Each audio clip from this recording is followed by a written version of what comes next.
The next question really relates to the general issue of calculation of zakat. Could you explain to the viewers in a nutshell how that is done? There are two methods of zakat can be calculated, because zakat is payable when you have it for 1 year. So you can keep a daily record of what is your wealth above the nisab level. You can keep a weekly record or a monthly record. So then whenever the nisab level is above, then you note down the date. On 1st of January, what was the nisab you had? 2nd of January, what you have. So what you had in the 1st of January, say 1st of January 2007. So 1st of January 2008, it will be liable for zakat. Then what you had on 2nd of January, calculate it. Then 3rd of January, or on weekly basis, or on monthly basis. But to keep a record of all this is very difficult. Then you'll be spending half the day in keeping the record, which will be difficult. So it's not practical at all.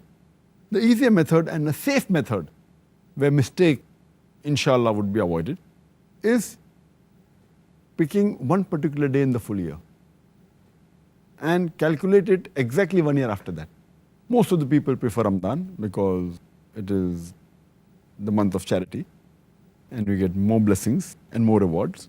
But Ramadan is not the only month that you have to pick up. You can pick up any day of the year. But it should be calculated according to the Hijri calendar, not according to the solar calendar. So 1st of January 2007, 1st of January 2008 is wrong. It should be 1st Shaban or 1st of Hajj. But since Ramadan is the most pious month, 1st of Ramadan, you can take any day of Ramadan. If you take 1st of Ramadan, calculate all the assets that you have. And next year, if it's 1st of Ramadan, 1420 Hijri, then 1st of Ramadan, 1421st Hijri, you should see what amount you have. Now, if you calculate only on one day and see exactly 1 Hijri year later, 1 lunar year later, it is the safest method. There can never be any possibility that you will give less zakat. There can be high chances you may give more zakat, but never less. Why? If you keep on calculating daily, then the level keeps on going up and down. But if you calculate one particular day of the year, whichever day you pick up, and if there happens to be the lowest collection, the lowest saving in the full year, yet you are paying the minimum amount of zakat. Say on the 1st of Ramadan, you have 100,000 rupees as saving, or $100,000 as saving. And that happens to be the lowest saving in the full year. Yet, since it's the lowest, you have to pay zakat on what you possess for one full year. So you have to pay 2,500 rupees or $2,500 on that amount. It's safe. But it may be that it is the highest saving of the full year. So here itself, you may be paying a little bit more zakat, but you won't be paying less. But some people may think, oh, it is the highest saving. That means, I may be paying unnecessary more amount. There are chances you may pay more, but there are no chance you will pay less. Because even if it is the highest, and if you think that you will try and catch the lowest point may keep on changing. It may be in the month of Shaban, it may be in the month of Rajab, maybe in the month of Hajj. And then if you try and catch that point, next year it will again change. So if you try and catch that point, there are high chances you will pay less zakat.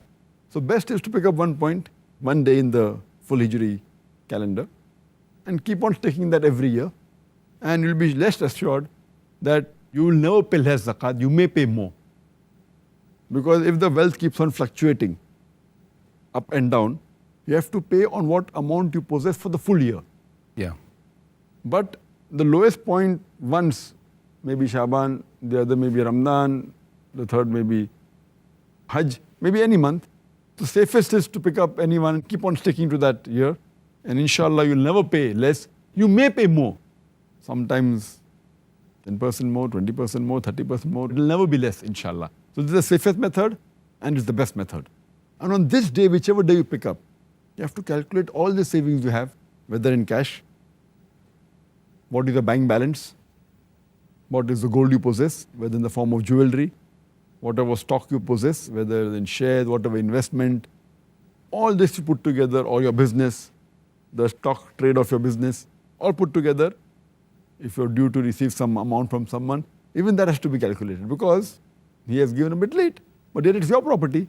Or if you have given some loan to someone, that has to be calculated.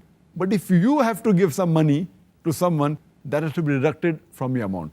For example, you have taken a loan of $100,000 or 100,000 rupees, and the total amount is 500,000 rupees that you have in your home, cash in hand, cash in bank, stock, everything. So you have to minus from 500,000, 100,000. So you have to pay zakat on 400,000. But if you possess 500,000 and you have given loan of $200,000 to somebody else, and you have to receive $100,000 because the goods you have sold. So 500 plus 200,000 plus 100,000, you have to pay zakat on $800,000. So in all, you have to calculate on one particular day of the year, and then you have to pay zakat 2.5% on that.